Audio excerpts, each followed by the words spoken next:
Bismillahirrahmanirrahim. Wal maqalatul hadiyatu wal ishruna. Itu betul ya? Wal maqalatul hadiyatu wal ishruna. Dan makalah yang ke-21. Kila dikatakan kil, batu kecil namanya kerikil, buah mangga kecil namanya pentil, orang pelit disebut bakhil. Kila dikatakan la ghoribata, tidak ada keterasingan, lil fadili, bagi orang yang mempunyai keutamaan, wala watona, dan tidak ada tempat, lil jahili, bagi orang yang bodoh. Al mutasifu, artinya disifati, bil ilmi, dengan ilmu, wal amali, dan dengan amal.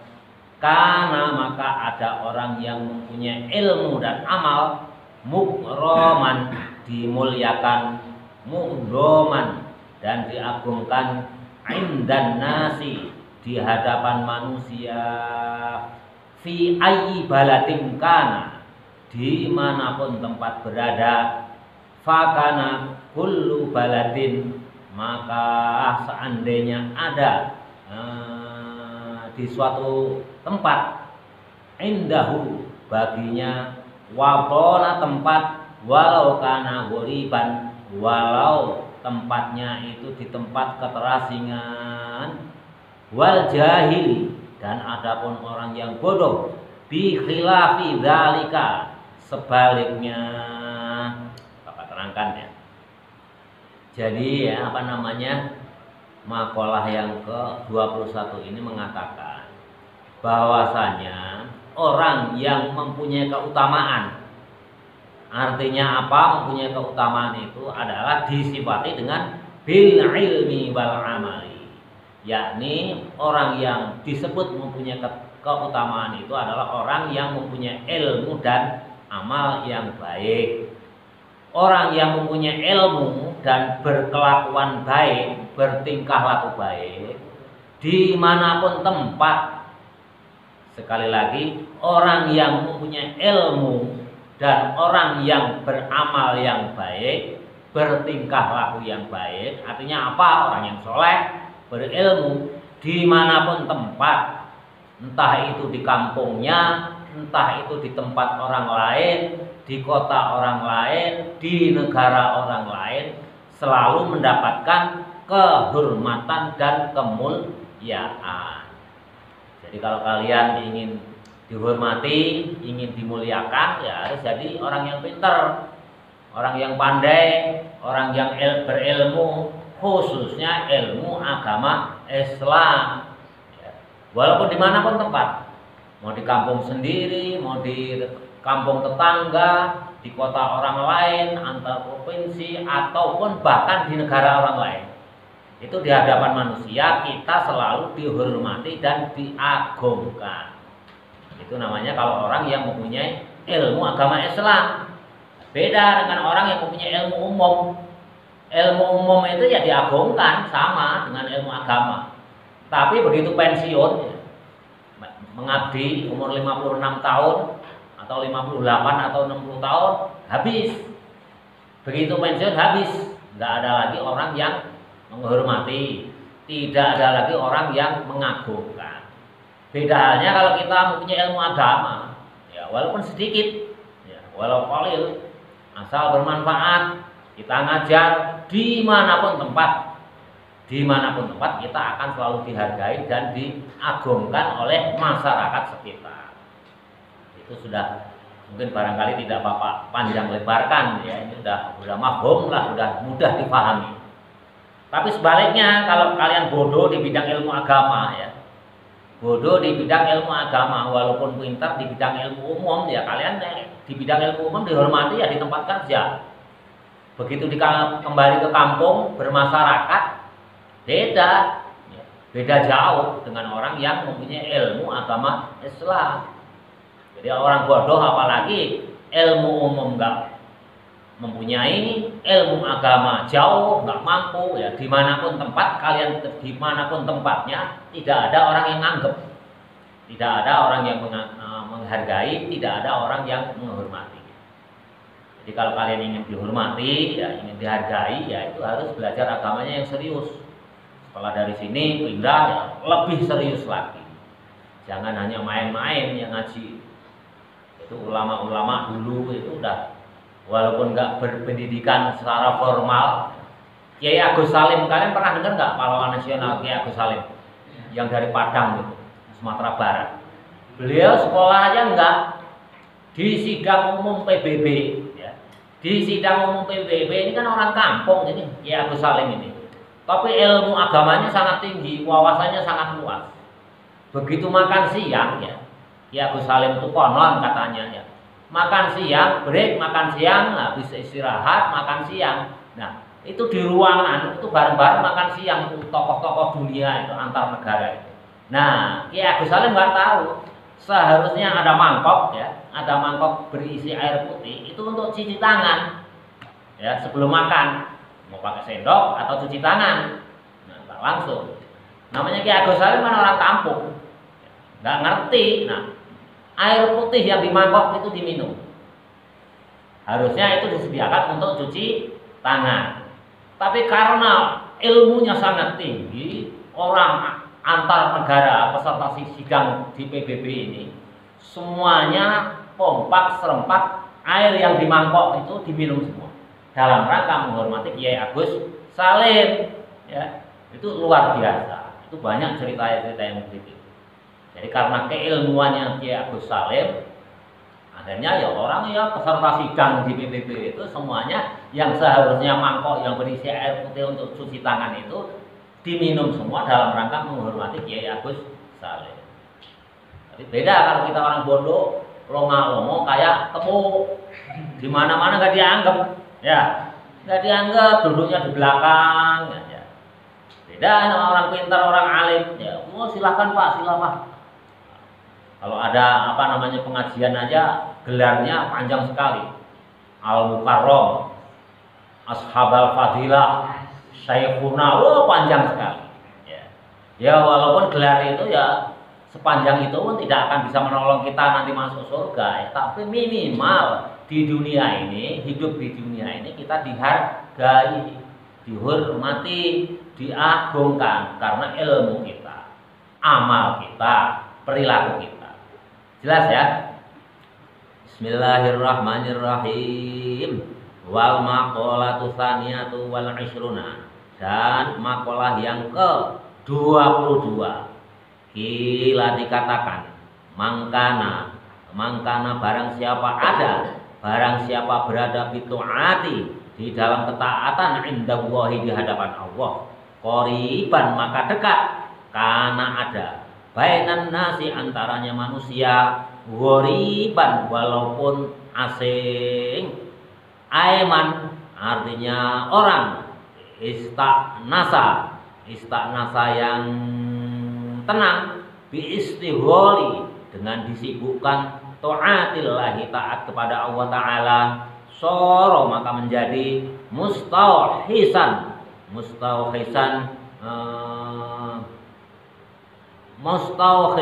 diremehkan orang lain, anin nasi dari manusia. Ini Bapak jelaskan, ini menarik sekali ya.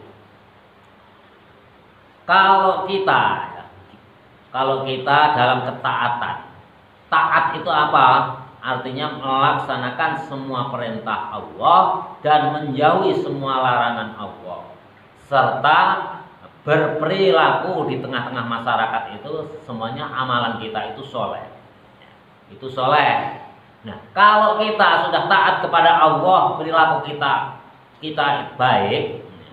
Kata ulama ini yang mengatakan kila tadi, kila dikatakan kil tadi, itu kita akan terasing di antara manusia. Aneh ya.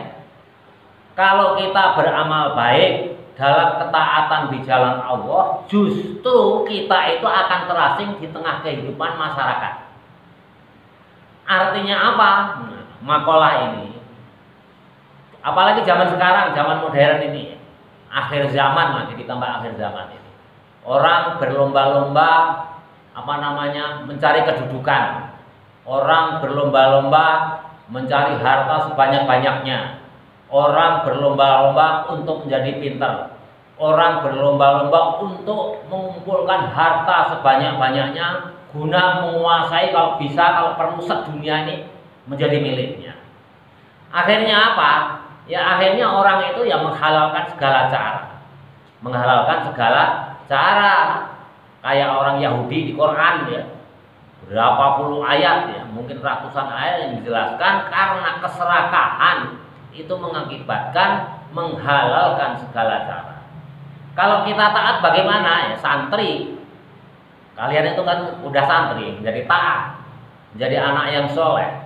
Pulang kampung, itu orang kampung itu mikir. Kalau ngajak main kalian itu mikir ya. Apalagi orang tua ya sama aja ya. Mikir, wah misalkan Fadli, ayo pas pulang kampung ini liburan ini. Ya, ayo kita main bareng-bareng yuk, kita mumpung liburan, main ke pantai. Pantai.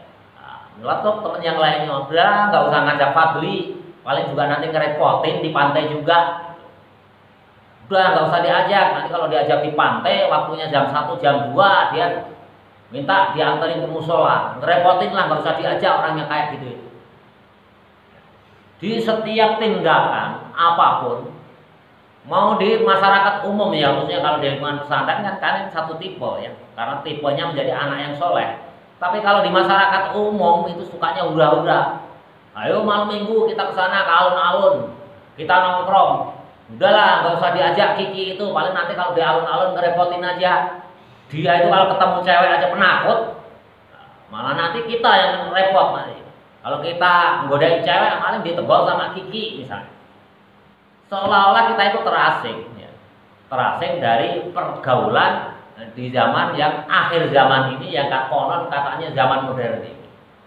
Begitu juga di lingkungan orang kerja, dimanapun tempat, mau di negeri, mau di swasta, ataupun di pasar, itu berlomba-lomba ya. Orang berlomba-lomba untuk memenangkan dalam persaingan, entah itu perdagangan atau jenjang karir. Itu banyak di era yang sekarang itu menghalalkan segala cara. Misalnya kalian misalkan kerja di satu perusahaan, ya itu berlomba-lomba orang yang korupsi banyak, orang yang korupsi banyak. Kalau bergaul dengan orang yang soleh, itu orang soleh itu diasingkan. Karena apa? Cenderung orang yang soleh itu diajak apapun untuk berbuat maksiat nggak mau. Sedangkan di akhir zaman, Bapak nggak usah perlu cerita lagi ya. Tingkah laku ya udah dimanapun tempat. Ya, dimanapun tempat. Ya, Bapak itu kalau berangkat ngajar kan lewat sawah itu. Sering itu digodain cewek anak-anak kecil, anak-anak ABG itu. Sering sekali digodain. Ya karena zaman akhir. Ya, itulah dunia. Makanya kalian beruntung di tengah-tengah pesantren ini diajarkan ketaatan. Karena apa ya, walaupun kita terasing, nanti kalian terasing, ya nggak apa-apa. Yang penting di hadapan manusia kalian akan dimuliakan. Begitu kumpul-kumpul, begitu ada acara, orang yang berilmu agama dimuliakan. Kalau nggak disuruh memimpin tahlil, ya paling minimal disuruh duduk di depan.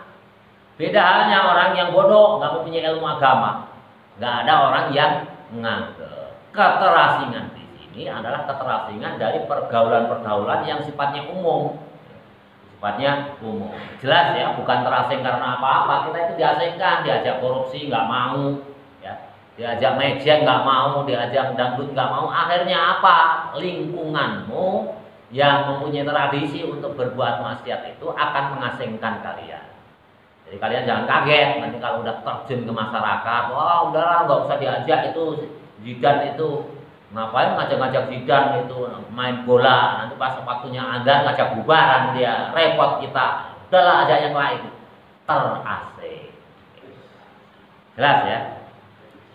Bismillahirrahmanirrahim. Nah, kalau udah terasing, ya, orang itu akan disibukkan di jalan ketaatan Allah, dan kita akan diasingkan oleh kegiatan-kegiatan manusia yang tidak ada manfaatnya. Ya kita sibuk terus. Coba aja teman-teman kalian yang seumur kalian, coba pergi ke lapangan itu, ya, keluar mentok jalan raya itu udah di sana nongkrong mungkin 100 juga ada setiap sore itu anak remaja itu. Sedangkan kalian beruntung belajar agama, disibukkan dengan kegiatan-kegiatan yang menunjang kita untuk di alam akhirat nanti. Toh kegiatan di dunianya apa sih, hanya sementara. Kalau kalian berumur 70 tahun, sekarang udah 15 tahun, tinggal 55 tahun lagi. Kalau kalian ditakdirkan umur 55 tahun, tinggal 40 tahun lagi. Ini kan hanya sementara, sebenarnya dunia ini kan nggak ada. Nah, makanya yang paling utama ya nanti kehidupan akhirat. Walaupun kita tidak boleh meninggalkan urusan dunia ya. Wabtaghi fima ataqallahu daral akhirah. Ya, carilah rumah akhirat. Wala tansa nasibaka minad dunya. Tapi kalian jangan melupakan nasibmu tentang dunia ini. Ya, kerja keras, belajar dengan ini.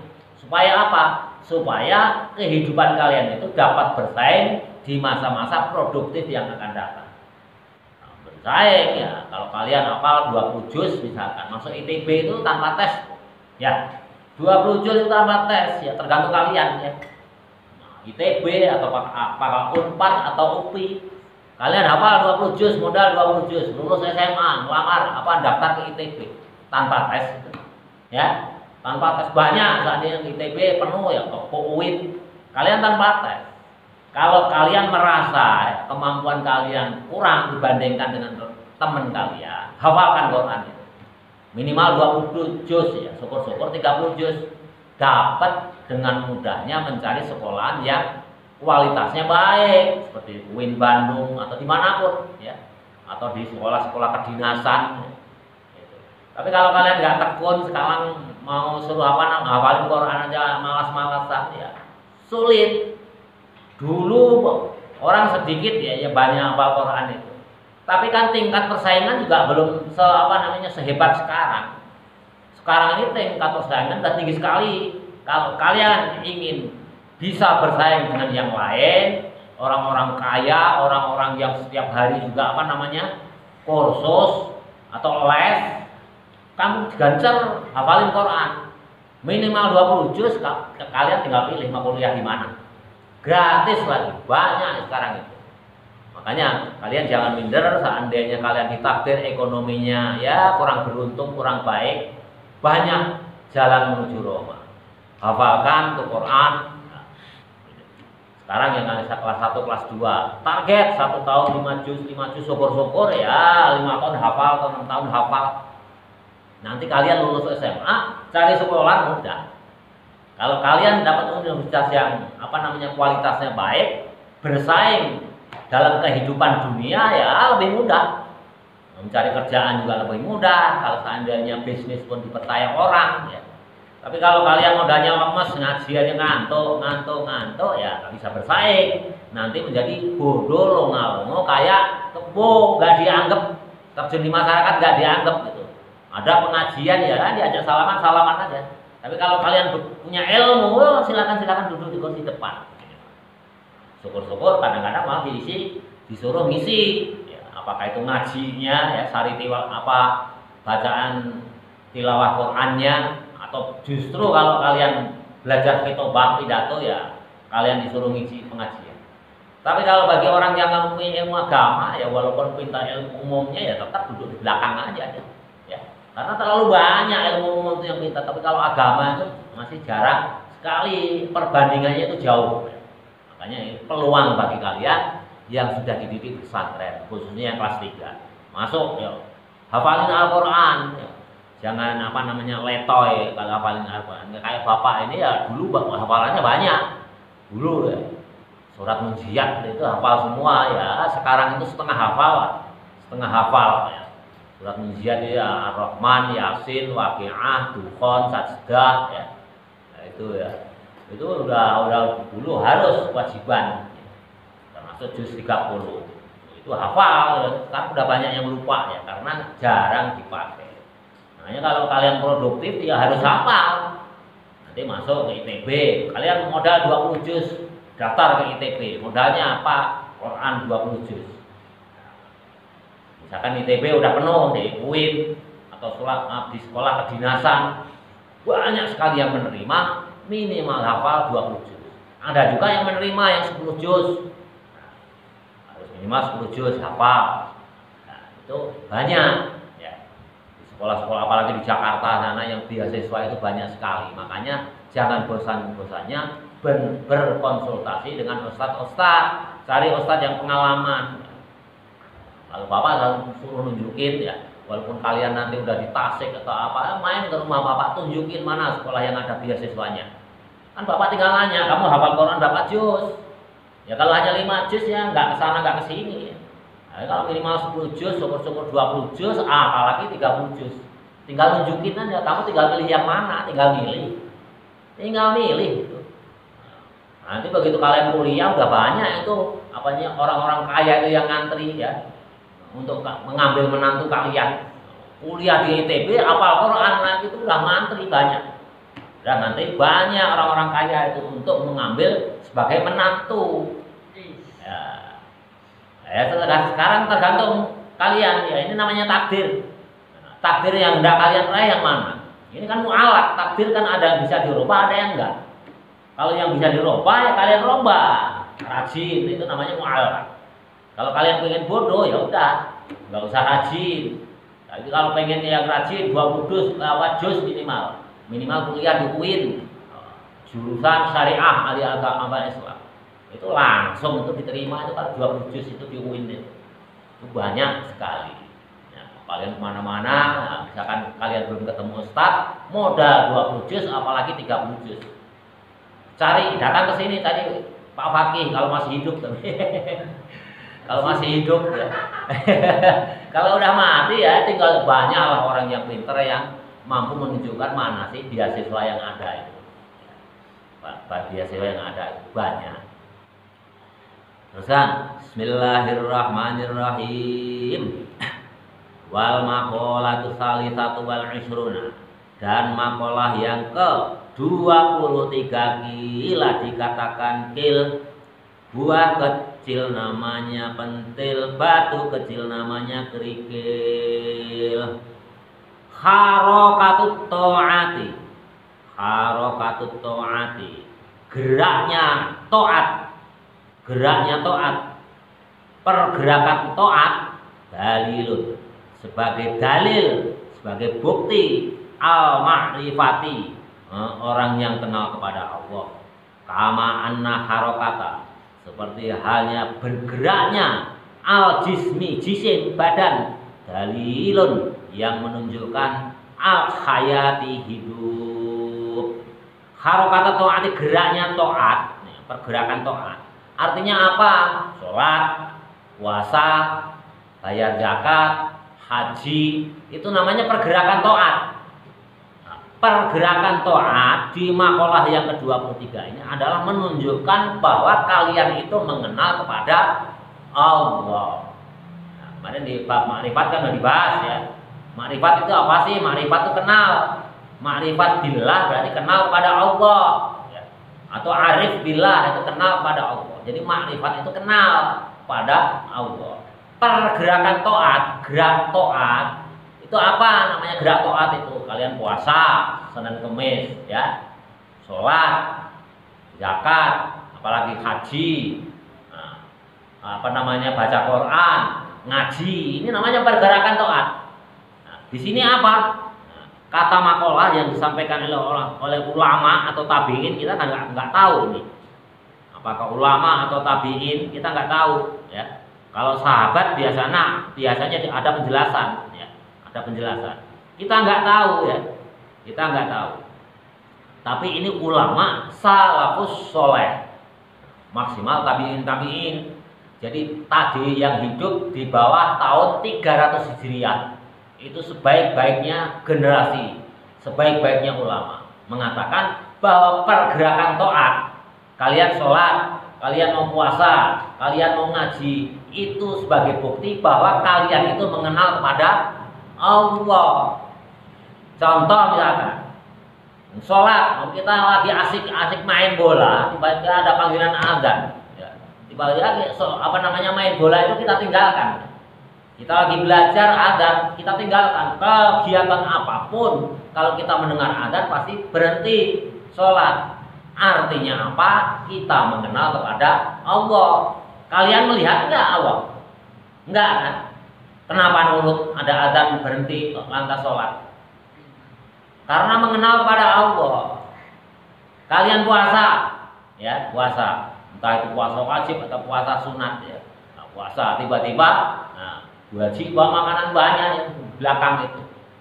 Kalian tergoda nggak, ya, untuk makan? Enggak kan? Kenapa? Ya, apalagi puasa Ramadan, ya. Padahal nggak ada orang, nggak ada yang melihat di dapur, di kulkas banyak makanan. Tapi kalian tidak tergoda untuk makan. Kenapa? Karena kalian itu mengenal kepada Allah, makrifat kepada Allah. Kalau nggak kenal kepada Allah, kita nggak mengenal kepada Allah, pasti kita akan langgar. Puasa kita akan kita batalkan. Tapi berhubung kita meyakini bahwa Allah itu ada, bahwa Allah melihat tingkah laku kita tidak berani makan, ya, makanan yang ada di dapur di siang hari waktu kita puasa, walaupun tidak ada orang. Ya, misalkan haji, jamaah haji itu berapa sih bayarnya sekarang? Tahun sekarang itu 60 juta, mahal ya, jauh lagi tempatnya. Kenapa para jamaah haji tetap mau melaksanakan ibadah haji? Padahal biayanya mahal sekali, 60 juta itu kan banyak uang. Ya, bapak aja seumur hidup belum pernah lihat uang 60 juta ya, pegang maksudnya. Ya, 60 juta. Kok mau-maunya orang itu melaksanakan jamaah haji ke tanah suci? Padahal mahal, jauh, membutuhkan fisik yang prima. Ya karena apa? Pergerakan taat melaksanakan ibadah haji ini karena yang melaksanakan ibadah haji itu mengenal kepada Allah. Allah enggak kelihatan tapi taat, mau melaksanakan perintah Allah. Berarti jamaah haji yang melaksanakan haji ke tanah suci itu mengenal kepada Allah, makrifat kepada Allah. Jelas ya, enggak usah dijelaskan satu-satu. Karena mengenal, ya tentunya kalau baru melaksanakan yang 5 taat, ya, melaksanakan syahadat, sholat, puasa, zakat, haji, tentu makrifat kita itu baru sedikit. Beda dengan orang yang makrifat Allahnya udah banyak. Bagaimana penjelasan selanjutnya? Bismillahirrahmanirrahim. Jadi jelas ya, pergerakan kita melakukan ibadah, beramal soleh itu karena kita sudah mengenal Allah. Tapi ya yang tentunya yang paling dasar, bukan ma'rifatullah yang kelas tinggi. Kama anna harakata jismi, sebagaimana pergerakan badan, dalilun menunjukkan al hayati itu hidup. Ya orang hidup itu kan gerak. Orang hidup itu pasti gerak. Kalau orang yang nggak gerak berarti sudah mati. Contoh misalkan kalian jalan-jalan dengan teman sekalian, ketemu di tengah jalan, ya. Teman kalian dari arah barat, kalian dari arah timur, ketemu di tengah-tengah. Nah, di pas jalan yang kalian lewati itu ada kecelakaan. Ya bulan, tadi ada tabrakan tuh, ada orang ketabrak mobil tuh. Dibilang, oh iya tadi saya lihat, masih hidup enggak? Masih. Nah, kok kamu lihat apa? Kok kamu bilang masih hidup? Tadi tangannya bergerak-gerak. Artinya apa? Oh ternyata kalau tangannya gerak-gerak itu berarti orang hidup. Yang satu menyampaikan, oh iya tadi saya lihat kakinya bergerak-gerak. Oh berarti kalau orang kakinya bergerak itu membuktikan bahwa sebagai dalil orang itu masih hidup atau orang itu dalam keadaan hidup. Jelas ya? Jadi dalil kalau orang yang hidup itu adalah melakukan pergerakan. Pak Fakih udah mati atau masih hidup? Oh, masih hidup. Buktinya apa? Oh, apa namanya, mengangguk-angguk. Oh, berarti hidup itu mengangguk-angguk. Beda-beda ya. Yang sini mengatakan kok hidup itu kok bergerak tangannya, si fulan mengatakan kakinya bergerak-gerak, yang lain lagi mengatakan bukti bahwa hidup itu mengangguk-angguk. Loh, 3 orang aja sudah apa namanya, mendefinisikan hidup aja udah berbeda-beda. Tapi intinya orang itu disebut hidup kalau masih bergerak. Ya. Nah, itu jelas ya. Jadi kalau ketaatan Allah, kita makrifat kepada Allah, dalilnya, buktinya kalau kita melakukan ketaatan. Begitu juga kalau kita, dalilnya orang yang masih hidup itu bila mana kalau kita masih bergerak.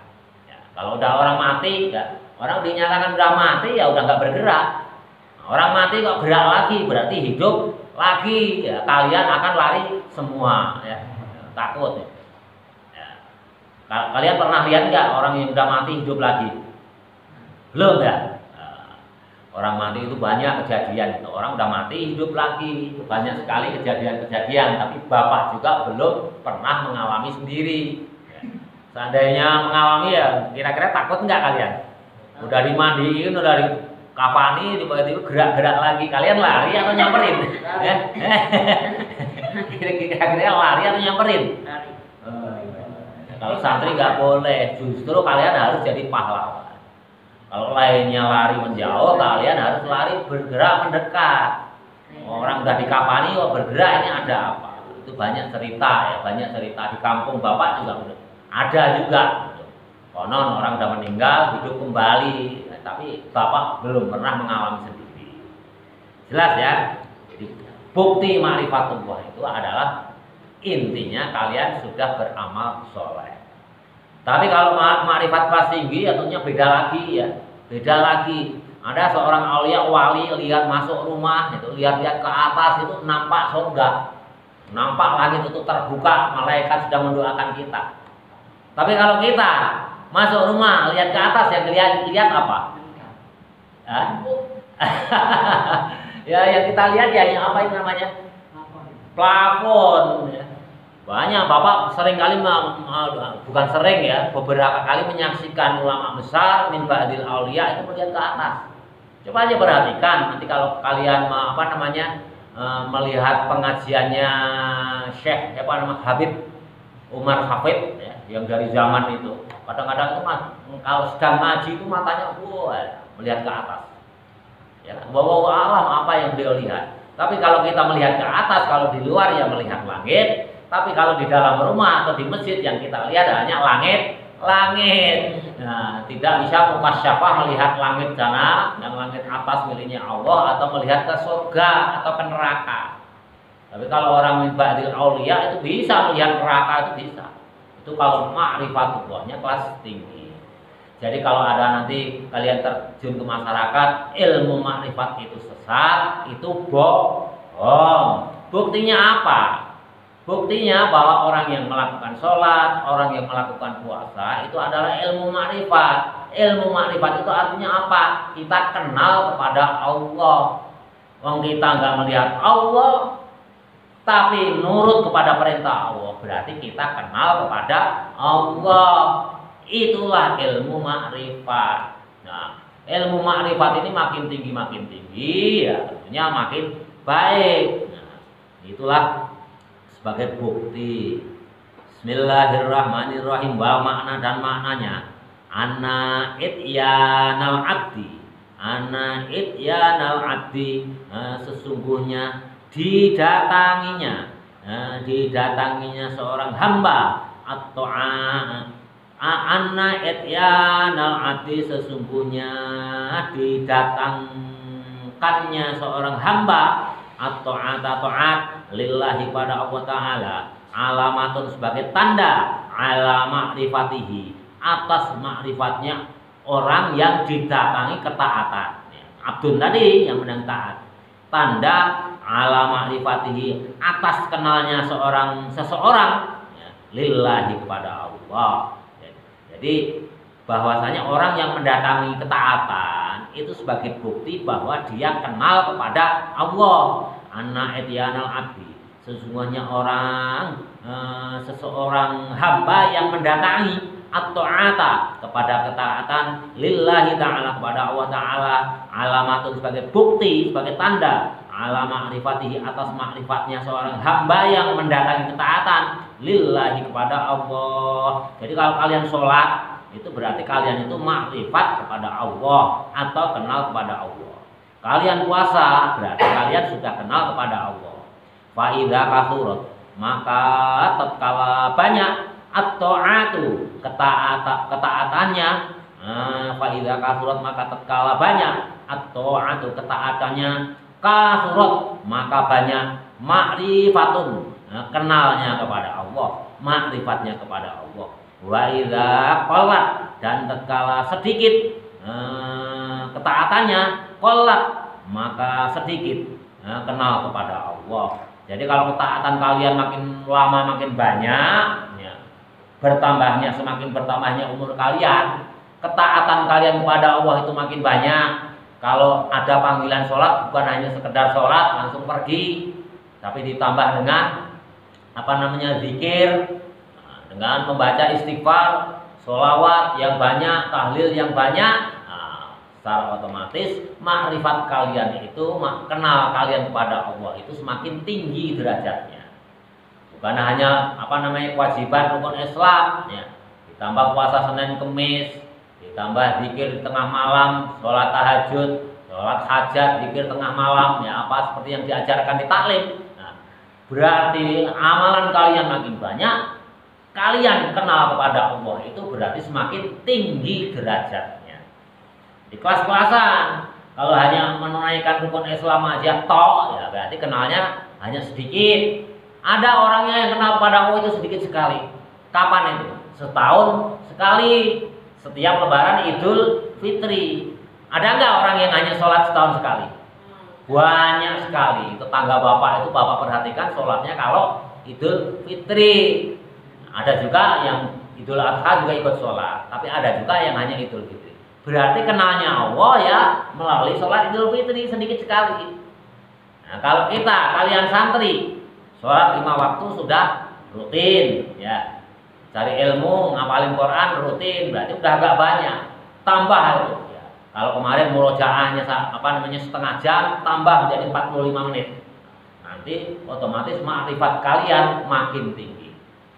10 juz menjadi 20 juz menjadi hafal. Berarti makrifat kalian kepada Allah semakin tinggi. Nanti lama-lama Allah akan memberikan kepada kalian itu ilmu laduni. Ya, ilmu laduni. Wali-wali itu kadang-kadang nggak belajar itu, kadang-kadang ilmu datang sendiri. Misalkan bisa melihat surga, bisa melihat neraka, bisa mimpi ketemu Nabi. Itu ada ilmu laduni, datang mimpi ketemu Nabi ya. Itu karena apa? Sebagai bukti karena amalan kalian banyak, makin lama ma'rifatullah itu dekat pada Allah. Akhirnya apa? Zikir ke atas bukit Uzlah, zikir yang banyak. Nah, nanti di sana akan tinggilah derajat kalian makin tinggi dalam mengenal Allah. Itu namanya ma'rifatullah. Kalau kalian nggak kenal sama Allah, ngapain mau zikir malam ya? Salat tahajud, salat hajat, zikir lama, murojaah, kenal aja enggak? Ngapain kalian zakat? Ya. Orang kaya itu zakatnya sampai miliaran. Udah kerja capek-capek ya, sampai banting tulang. Nah, begitu dapat diberikan zakat, menunaikan zakat atas perintah Allah. Kalau tidak makrifat kepada Allah, dia tidak mau melakukan zakat. Banyak enggak orang yang enggak melakukan zakat? Banyak. Lebih banyak orang yang tidak melakukan zakat barangkali dibandingkan yang melakukan zakat. Karena apa? Kalau yang tidak mau atau belum mau melakukan zakat, padahal hartanya banyak sekali, berarti tidak mengenal Allahnya itu baru sedikit aja, barangkali baru baca syahadat, baru mau sholat. Pas kewajiban zakat, misalkan dia mempunyai kekayaan 1 triliun, ya harus mengeluarkan uang 2,5 miliar atau 5 miliar, sayang dia nggak mau. Berarti makrifat Allahnya, kenal kepada Allahnya masih sedikit. Jelas ya? Bismillahirrahmanirrahim. Wa idza qallat, dan tatkalanya amalan ketaatannya sedikit, qallat maka ma'rifatullah kepada Allahnya juga sedikit. Li'anna dzahira, karena sesungguhnya li'anna dzahira, karena sesungguhnya amalan yang zahir, yang kelihatan. Li'anna dzahira, karena sesungguhnya amalan yang kelihatan, mir'atul batini, menjadi cerminnya batin. Kalian sholatnya sudah rajin, tepat waktu, 5 waktu nggak pernah bolong, puasa Ramadan juga rajin. Nah, kalau zakat barangkali belum kena kewajiban ya, apalagi haji, puasa Senin Kemis rajin, murojaahnya rajin, ngapalin Qur'annya rajin, ikut pengajiannya rajin. Nah, itu namanya kegiatan yang nampak. Kegiatan kalian, ya, ibadah kalian yang nampak, yang kelihatan oleh orang lain. Nah, kegiatan amalan yang nampak itu menjadi cermin batin kalian. Kalau kelihatannya kalian itu baik, oh si fulan itu soleh. Buktinya apa? Sholatnya rajin, amalannya juga baik, sopan santun, akhlaknya juga baik. Otomatis ya, cermin batinnya pun di sini mir'atul batinnya. Ya. Batinnya pun menjadi baik. Tapi karena apa? Ya, menjadi cermin batin. Kegiatan yang nampak menjadi cerminnya batin. Kalau lahiriahnya baik, maka batinnya baik. Karena apa? Kan kita nggak tahu ya. Batin kalian batin itu kan nggak tahu. Kalian tahu nggak batin Bapak? Kelihatannya aja baik. Ya, kelihatannya, tapi kan belum tentu. Tapi karena zahirnya baik, kelihatannya baik, kita ada panduan dari Allah, dilarang suudzon. Kita harus husnudzon, berprasangka baik. Maka kalau orang kelihatannya baik, ibadahnya sudah kelihatan baik, tingkah lakunya sudah kelihatan baik, berarti kalian harus meyakini bahwa si fulan itu adalah baik. Baik itu lahirnya maupun batinnya. Karena apa? Karena kita nggak boleh suudzon. Aduh, Pak Fakih itu ada itu tetangga saya, sholatnya rajin, puasanya rajin, ya, zakatnya juga rajin, udah pernah pergi haji sehingga disebut Pak Haji. Tapi dia ke cewek juga masih suka godain. Misalnya, ada nggak yang gitu? Ada ya? Ya paling hanya satu itu aja. Lebih banyak yang begitu atau yang soleh. Kalau dia rajin ke masjid ya, pergi ke haji, menunaikan zakat, ya paling-paling hanya Pak Haji itu aja. Yang lainnya enggak. Oh ada juga Pak Fakih itu kelihatannya wiridannya juga di masjid juga rajin ya, sholatnya rajin, tapi dia tetap mau mencuri. Hanya satu itu aja yang mencuri, yang lain juga enggak. Lebih banyak yang tidak. Insya Allah kalau kegiatan ibadahnya baik dalam ketaatan Allah, itu kelakuannya pun, tingkah lakunya pun akan baik. Baik tingkah laku lahiriah maupun batiniyah. Toh seandainya ya kegiatan yang nampaknya udah baik semua, dia masih mau melakukan kegiatan maksiat, itu hanya 1-2 aja. Hanya ada 1-2. Ya memang kunonya kuno ya, orang itu yang munafik itu juga ada ya. Ada orang sholat mau, puasa mau, mencuri juga mau. Orang sholat juga mau, ngaji mau, berzina juga mau. Ada nggak? Ada. Orang sholat mau, di pesantren juga mau, mabok juga mau. Ada nggak? Ada. Di kampung Bapak juga dulu pernah ada itu, santri juga mabok, tidurnya di masjid lagi. Karena apa? Di zaman Rasul pun ada. Bapak kan pernah ceritakan ya. Siapa namanya? Nuaiman itu seumur ini santri. Tiap hari itu kalau nggak ketemu Rasul tuh kangen. Tapi tiap hari juga mabok. Punanya juga ada. Tapi kan jarang. Berapa gelintir sahabat Rasul yang kayak Nuaiman? Nggak banyak. Ya. Apalagi zaman sekarang ya, alhamdulillah lah. Orang yang apa namanya di kegiatan-kegiatan ya udah mulai berkurang lah dibandingkan yang dulu. Dulu itu namanya kalau ada kegiatan rame-rame itu biasanya ada tukang judi, jokopro, judo puteran, macam-macam. Sekarang sudah mulai sadar, ya, mulai sadar. Karena apa? Sekarang orang-orang tua sekarang, walaupun katanya zaman edan, tapi banyak orang tua banyak yang sadar juga. Orang tuanya nggak bisa ngaji, anaknya hafal Quran. Ya, kalian aja coba kalian sendiri ukur sendiri. Bapak kalian jago ngaji enggak ya? Enggak usah dijawab, jawab diri sendiri aja. Ya, nyuruh kalian harus banyak ngapalin Quran. Karena zaman berubah, banyak pengajian di YouTube dimanapun banyak ulama-ulama yang tidak bosan-bosannya untuk memberikan dakwah amar ma'ruf nahi mungkar. Jelas ya. Nah, ini luar biasa. Jadi kalau kalian ada punya temen, kalau lahiriahnya tingkah lakunya sudah baik, kalian harus berhusnuzon bahwa si fulan yang sudah ibadahnya baik, berakhlak baik, batinnya pun baik. Ya, nggak boleh suudon, nah, kecuali sudah ada bukti, bahwa tingkah lakunya itu terbukti di depan mata kalian. Ya, namanya ainul yakin, hakul yakin. Oh, si A itu kelihatannya baik selama ini, tapi kok mabuk, kelihatan mabuknya. Baru kalian menyimpulkan bahwa si A itu masih kurang baik. Selama nggak ada bukti, ya kelihatannya hanya baik-baik semua, ya kalian harus berkewajiban berhusnuzon baik. Bismillahirrahmanirrahim. Satu makalah lagi. Wal maqalatur rabi'atu wal 'ishruna, dan makalah yang ke-24. Qala Nabi sallallahu alaihi wasallam, bersabda Nabi sallallahu alaihi wasallam. Ini apa namanya, giliran hadis. Ini hadis dari Nabi. Ini hadis dari Nabi. Aslu jami'il khotoya, asal usulnya semua, pokok pangkal semua kesalahan.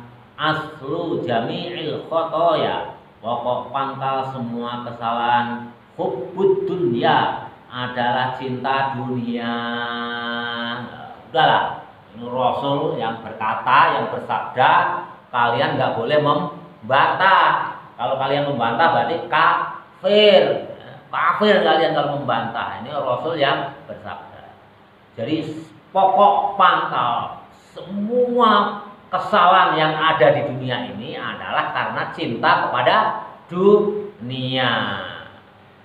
Artinya apa?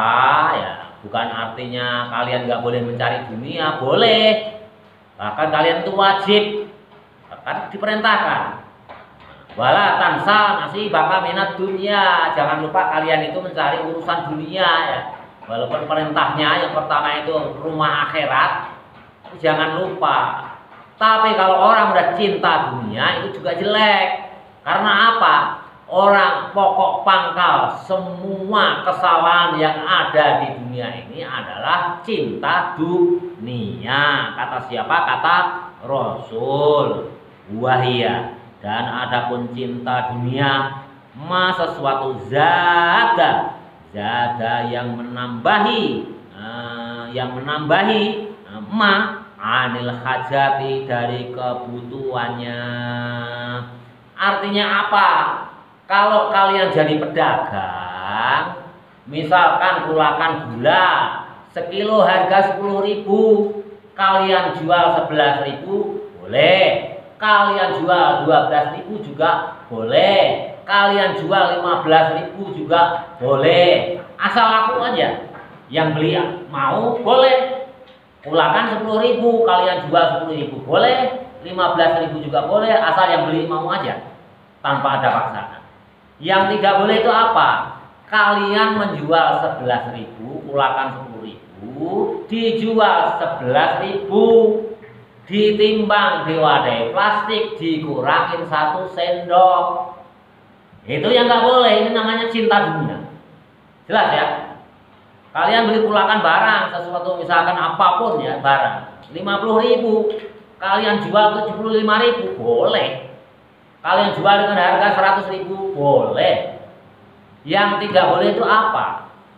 Kalau kalian mengurangi timbangan seperti contoh tadi, misalkan lagi kalian disuruh oleh ustadz, Fulan, ini tolong beliin ini kertas HVS, berangkat ke supermarket atau ke toko buku.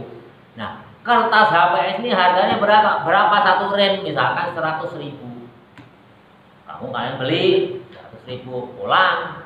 Ini ustadz udah beli satu rem. Nah, berapa harganya Fulan? Ini tadi 105.000. Ini yang 5.000. Ini berarti kalian sudah cinta kepada dunia, menambahi yang bukan hajatnya. Ya, artinya apa ya? Nah, kalian korupsi. Harganya 100.000, laporannya 105.000. Nah, yang 5.000 ini mazadal. Apa namanya tadi istilahnya?